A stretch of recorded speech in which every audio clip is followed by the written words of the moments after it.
भी जारी रही। पेजर्स के बाद वॉकी टॉकीज और दीगर इलेक्ट्रॉनिक डिवाइसेस फटने लगी। 500 लोगों के पेजर फट गए, उनकी जेबों में थे, वो बॉम्ब बन के फट गए। तो लेबनान के अंदर आज कोई एक ही वक्त में 2,500 के करीब वो पेजर फटे हैं। Every telephone, every laptop, every electronic device which we are using, we don't have a control on it. We didn't make it. ना में बनाई, ना में ये पता है। अल्लाह जो है वो इसी वजह से पेजर्स यूज कर रहे हैं ताकि उनको डिटेक्ट ना किया जा सके, मारा ना जा सके। इसराइली वजीर दिफा ने लेबनान में साइबर हमलों का जिक्र किए बगैर अपनी फौज और खुफिया इदारों की कारकर्दगी को सराहा। कहना कि इस मसले को जड़ से उखाड़ फेंकेंगे ताकि इस बारे में बहस ही ना हो। कि इसराइल ने उन पेजर्स को हैक किया और उनकी बैटरी को तबाह कर दिया उन्होंने। ईरान बड़ा एम्बैरस हुआ। पहले ईरान का सदर जो है उसका जहाज गिर गया, हमास का लीडर जो है वो मारा गया, उसके कमरे में लगा गए थे। फिर अभी ये एक चीज हो गई, ईरान अभी तक बदला नहीं ले सका, कुछ भी नहीं कर सका। इजराइल ने क्या किया, इतनी बड़ी टेक्नोलॉजी उसने कैसे इस्तेमाल की कि लोगों के हाथों में जो पेजर है उसको वो उड़ा दे। कुछ लोगों के फोन भी फटे हैं, एंड्रॉइड भी और एप्पल भी। कि क्यों हुआ, ये कैसे हुआ, ये हो जाना था। ये न्यूयॉर्क टाइम्स की एक रिपोर्ट में कहा गया है कि इजरायली इंटेलिजेंस ने धमाका खेज मवाद जो है वो पेजर्स के अंदर लगाया। वॉकी टॉकीज जो हैं वो धमाकों, अभी भी धमाके हो रहे हैं लेबनान में दोबारा। ग्राम्स जो है वो एक्सप्लोसिव रखवाया गया, उसके साथ साथ चिप भी डाली गई। When you put boys on men's job, तो things go wrong। तो ये एग्जैक्टली ये हुआ। तो इजराइल ने जो हमला किया इसमें वही लोग जख्मी हुए ज्यादा जो पेजर इस्तेमाल कर रहे थे, और उनमें बड़ी तादाद हम हिजबुल्लाह के लोगों की है। हमारे यूट्यूब चैनल हिंदुस्तानी हाइट्स में आपका स्वागत है। दोस्तों, इजराइल और फिलिस्तीन के मध्य जारी संघर्ष के बीच ऐसी खबर आई जिसने दुनिया को चौंका दिया। लेबनान में बुधवार को दोपहर बाद अचानक हिजबुल्लाह लड़ाकों के रेडियो सेट, वॉकी टॉकी और अन्य इलेक्ट्रॉनिक उपकरणों में विस्फोट होने लगे। पता चला कि ईरान समर्थित हिजबुल्लाह लड़ाकों के बीच संपर्क में काम आने वाले रेडियो में सिलसिलेवार विस्फोटों में 14 लोग मारे गए और लगभग 3,000 लोगों के घायल होने की सूचना है। इन उपकरणों की आपूर्तिकर्ता कंपनी गोल्ड अपोलो ने इन पेजरों के निर्माण से इनकार किया है जो मंगलवार को लेबनान में फटे थे, और कहा है कि ये पेजर यूरोप की कंपनी BSC ने बनाए थे। गोल्ड अपोलो ने उनमें केवल अपने ब्रांड नेम का इस्तेमाल किया था। इस हमले से करीब 24 घंटे पहले भी मंगलवार को लेबनान में हजारों की संख्या में पेजर फटे थे, जिनमें लगभग 12 लोग मारे गए थे और हजारों की संख्या में घायल हुए थे। हमले के बाद हिजबुल्लाह ने कहा कि जिम्मेदार इजराइल से बदला लिया जाएगा। वहीं इजराइल ने कहा कि हम युद्ध के एक नए चरण की कर रहे हैं शुरुआत। इजराइल ने अपने हथियार का जो कामयाब तजुर्बा किया है वो बहुत खतरनाक हथियार है। लेबनान के अंदर, हमारे यहाँ तो मोबाइल फोन ज्यादा यूज होते हैं, लेकिन लेबनान के अंदर पेजर यूज होते हैं। और जो वहाँ की अहम शख्सियात है वो कहते हैं कि मोबाइल जो है वो सिक्योर नहीं है, मोबाइल हैक हो जाता होता है। मोबाइल से जो एक पेगासस नामी एक सॉफ्टवेयर है जो कि पूरी दुनिया में चलता है, पाकिस्तान में भी है, भारत में भी है, बेसिकली वो इसराइल ने बनाया है। उसके जरिए हुकूमतें मोबाइल फोन को हैक करके, लोगों के मोबाइल फोन हैक करके जासूसी करती हैं। तो मोबाइल फोन सिक्योर नहीं थे। 1990 में ये टेक्नोलॉजी आई थी पेजर वाली। पूरे 90s और लेट 80s में टेक्नोलॉजी आई थी कि सिर्फ आप मैसेज आपको आएगा, आप पढ़ सकते हैं, वापस नहीं भेज सकते, सिर्फ पढ़ने के लिए होता है वो। तो लेबनान में पेजर जो है वो आज भी चलते हैं। 500 लोगों के पेजर फट गए, उनकी जेबों में थे, वो बॉम्ब बन के फट गए। कि इसराइल ने उन पेजर्स को हैक किया और उनकी बैटरी को तबाह कर दिया उन्होंने। के पेजर थे ताइवान के बनाए हुए, ये ताइवान ने मैन्युफैक्चर किए थे, लेकिन ये मंगवाए गए थे यूरोप से।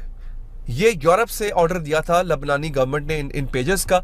ताइवान के ब्रांड का लोगो लगा के यूरोप के किसी मुल्क ने ये बेचे हैं लेबनान को, और कहा जा रहा है कि इनमें छोटे छोटे जो बॉम्ब हैं वो इंस्टॉल किए गए थे।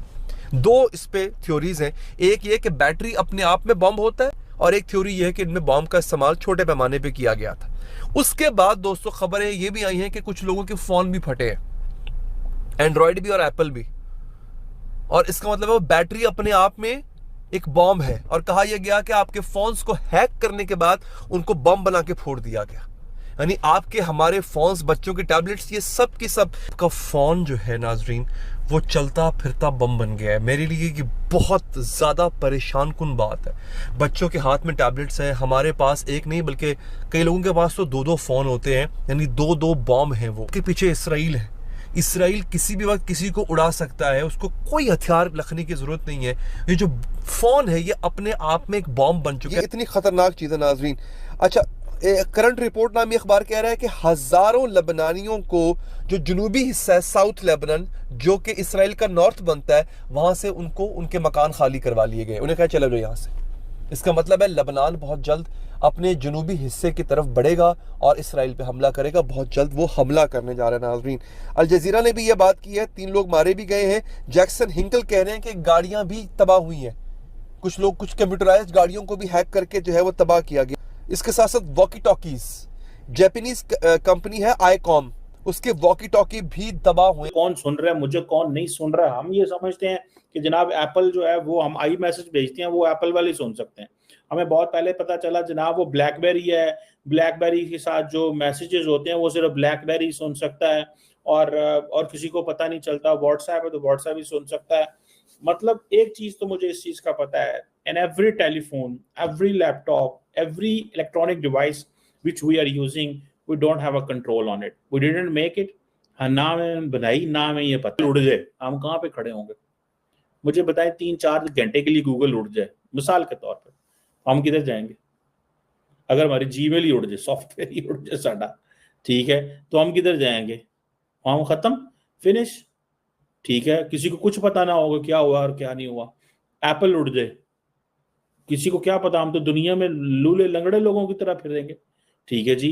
जो मुस्तकबिल की जंगें हैं वो बंदों ने थोड़ी लड़नी है, वो तो बिहाइंड द सीन्स, वो तो पता ही नहीं चलना आपके ऊपर हमला कैसा हुआ। आप देखें कि अगर लेबनान के अंदर एक कार्रवाई हुई है, इसराइल ने ये कार्रवाई की है, फॉर एग्जांपल मैं इसको इस सेंस से देखूं, इसराइल ने कार्रवाई की है, लेबनान के अंदर कार्रवाई हुई है, आपको कोई पता नहीं आपके पीछे, इसके पीछे बंदा कौन है, बंदा कौन है, कौन दुश्मन है, कहां पे बैठा है, आपको पता ही कोई नहीं है।